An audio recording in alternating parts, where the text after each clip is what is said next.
नमस्कार, आप सभी का स्वागत है C10 न्यूज पर। मैं हूं आपके साथ काजल सिंह। अगले साल वैसे तो कई राज्यों में विधानसभा के चुनाव होने हैं, लेकिन सबसे ज्यादा चर्चाएं यूपी इलेक्शन को लेकर हो रही हैं। ऐसा इसलिए भी हो सकता है क्योंकि दिल्ली की सत्ता का रास्ता यूपी से होकर जाता है। यूपी में सत्ता हासिल करने के लिए सभी पार्टियां संघर्ष कर रही हैं। सभी पार्टियां राजनीतिक मैदान में आ गई हैं और एक दूसरे को कड़ी टक्कर देने की कोशिश कर रही है। बीजेपी भी राज्य में सत्ता वापसी के लिए पूरी कोशिशें कर रही है। इसी बीच बुधवार को सीएम योगी आदित्यनाथ ने यूपी इलेक्शन को देखते हुए संकल्प अभियान लॉन्च किया।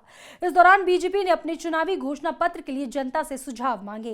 वैसे तो मुख्यमंत्री ने ट्वीट करके जनता से उनकी राय मांगी थी, लेकिन इस दौरान कई लोग उन्हें राज्य की जमीनी हकीकत बताते हुए नजर आए। उत्तर प्रदेश विधानसभा चुनाव 2022 के लिए भारतीय जनता पार्टी जनता के सुझावों पर अपना संकल्प पत्र तैयार करेगी। इसके लिए मुख्यमंत्री योगी आदित्यनाथ ने भारतीय जनता पार्टी के यूपी नंबर 1 सुझाव आपका संकल्प हमारा अभियान का शुभारंभ किया। सीएम योगी ने इसके बारे में ट्वीट करके जब जनता से राय मांगी तो लोगों ने उन्हें जमीनी हकीकत दिखाना शुरू कर दिया। सीएम योगी ने ट्वीट करके कहा, प्रिय प्रदेशवासियों, हमें उत्तर प्रदेश को देश का अग्रणी राज्य बनाना है। इस दृष्टि से आपके सुझाव हमारे संकल्प का आधार बनेंगे। हम आप सभी को आश्वस्त करते हैं कि भाजपा आपको बेहतर सुरक्षा का वातावरण देने के साथ ही प्रदेश को बेहतर विकास की ओर उन्मुख करेगी।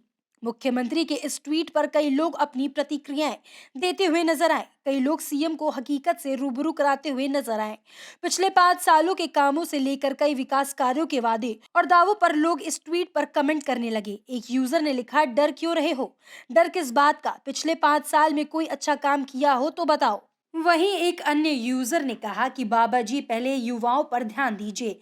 हमें रोजगार चाहिए, मंदिर का प्रसाद नहीं। ये पहली सरकार है जिसने पहले 100 दिन, फिर 6 महीने, 1 वर्ष, 2 वर्ष, 3 वर्ष और 4 वर्ष और फिर 4.5 वर्ष में अपना रिपोर्ट जारी किया। तो वही कांग्रेस प्रवक्ता पंकज त्रिपाठी ने कहा कि ये तो सीएम योगी को 5 साल पहले लोगों से पूछना चाहिए था। अब पूछने से कोई फायदा नहीं है। लोग इनके शासन से परेशान हो चुके हैं, इसीलिए जनता को उनको ट्विटर पर जवाब दे रही है। योगी को पता है कि उनकी चली चला की बेला है। अब उनको मालूम, ये सुझाव उनको 5 साल पहले मांगने चाहिए थे, जब वो शपथ ग्रहण के बाद पहली पीसी कर रहे थे, या उसके बाद किसी भी माध्यम से उनको तब सुझाव लेने चाहिए थे। अब उनको पता चल चुका है कि प्रदेश उनके 5 साल से कुशासन से इतना परेशान हो चुका है, चाहे कानून व्यवस्था हो, चाहे महिलाओं के ऊपर अत्याचार हो, चाहे नौजवानों के रोजगार की बात हो। जिस तरह उनकी पुलिस ने व्यापारियों को होटल में घुस के मारा है, इसलिए उनको ये लगता है कि उनकी चली चला की बेला है और वो मांग रहे हैं और जनता उनको जवाब दे रही है ट्विटर पे। सपा प्रवक्ता मनोज यादव ने कहा कि सीएम योगी की लोकप्रियता अब घटती जा रही है। यूपी की जनता अब उनको पसंद नहीं कर रही है। अब वो ट्वीट कर कुछ भी पूछे, अब जनता ने मन बना लिया है कि वो इस बार उनको सत्ता में नहीं लाना चाहती। देखिए, लगातार जो कल का एक सर्वे चैनल का है, उसमें योगी जी की लोकप्रियता घटती जा रही है और उनके कामकाज से नाखुश लोगों की तादाद भी बढ़ती जा रही है।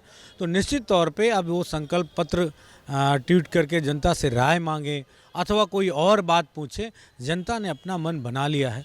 जनता ये चाहती है कि अब उत्तर प्रदेश में कमल की सरकार नहीं होनी चाहिए। उत्तर प्रदेश में उन लोगों की सरकार होनी चाहिए जिन लोगों ने उत्तर प्रदेश के हर सेगमेंट पे काम किया हो। ये तो कहीं दिया जलाते हैं, कहीं पे घंटा बजाते हैं, कहीं पे आरती करते हैं, कहीं कैमरे को देख के आरती करने वाले मुख्यमंत्री उत्तर प्रदेश को नहीं चाहिए। क्योंकि आस्था हमारा विषय है। आस्था हम अपनी ईश्वर को याद करके, ऊपर वाले को याद करने के लिए करते हैं, ना कि राजनीति की पृष्ठभूमि तैयार करने के लिए आस्था नहीं है। लेकिन शायद बीजेपी को तब होश आएगा जब 2022 के चुनाव का परिणाम आएगा और उसको ये एहसास होगा कि एक बेहतर डबल इंजन की सरकार मिलने के बावजूद उत्तर प्रदेश की जनता का दिल नहीं जीत पाई, ना ही उन्हें कुछ रिटर्न गिफ्ट में बड़ी चीज़ दे पाई। इस मामले में राजनीतिक विश्लेषक रतिमणि त्रिपाठी का कहना था कि जनता से घोषणा पत्र को लेकर राय लेना एक नया कदम भी है। वहीं दूसरी ओर जनता को भी सरकार से प्रश्न करने का हक है। देखिए, सोशल मीडिया का दौर है। सोशल मीडिया में जनता को बहुत कुछ कहने का अधिकार अपने आप मिल गया है और जनता अगर किसी भी पार्टी के संकल्प पत्र को या किसी भी व्यक्ति के संकल्प पत्र को अगर क्रिटिसाइज कर रही है तो जनता को करना चाहिए। स्वाभाविक है कि सरकार से सवाल पूछे जाएंगे। जब सरकार पावर में है तो उससे सवाल पूछे ही जाएंगे और किसी भी पार्टी को अपना घोषणा पत्र बनाने से पहले जनता से पूछने का अधिकार है। अगर भारतीय जनता पार्टी ऐसा कर रही है तो ये अपने आप में एक नया कदम भी है कि हम जनता से पूछ करके उनका एजेंडा तैयार कर रहे हैं।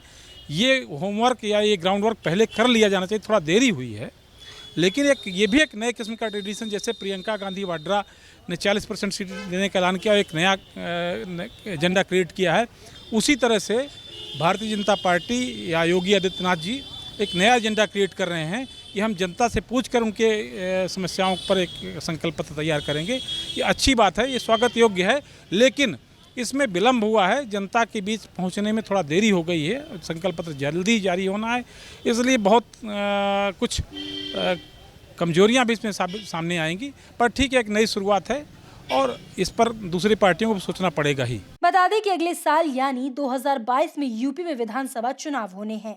बीजेपी ने जहां फिर से सीएम योगी पर भरोसा जताया है, वहीं सपा की ओर से पूर्व मुख्यमंत्री अखिलेश यादव, बसपा की ओर से मायावती मुख्य विपक्षी चेहरा है, जबकि कांग्रेस ने प्रियंका गांधी को यूपी की कमान सौंपी है। सियासत की उम्र कम होती है, सत्ता की भी उम्र 5 साल होती है। सत्ता अगर मिल जाती है तो जिम्मेदारियां बहुत होती हैं। योगी आदित्यनाथ ने सुझाव मांगा संकल्प अभियान पत्र के लिए पब्लिक से, तो ट्रोल भी होने लगे ट्विटर पे। किसी ने कहा कि महाराज आपने किया ही क्या है जो सुझाव मांग रहे हैं। अब देखने वाली बात है, ट्विटर पे मुख्यमंत्री ट्रोल हो रहे हैं, लोग अजीब अजीब बातें लिख रहे हैं। चुनाव तो करीब है, चुनाव में योगी आदित्यनाथ और बीजेपी को दोनों को जाना है। अब सियासी इमारत कितनी मजबूत रहती है योगी आदित्यनाथ की और बीजेपी की, ये देखने वाली बात है। किसी शायर ने खूब कहा है, बुलंदी देर तक के शख्स के हिस्से में रहती है, बहुत ऊंची इमारत हर घड़ी खतरे में रहती है। कैमरा पर्सन प्रांस के साथ रज़ा अब्बास, लखनऊ, C10।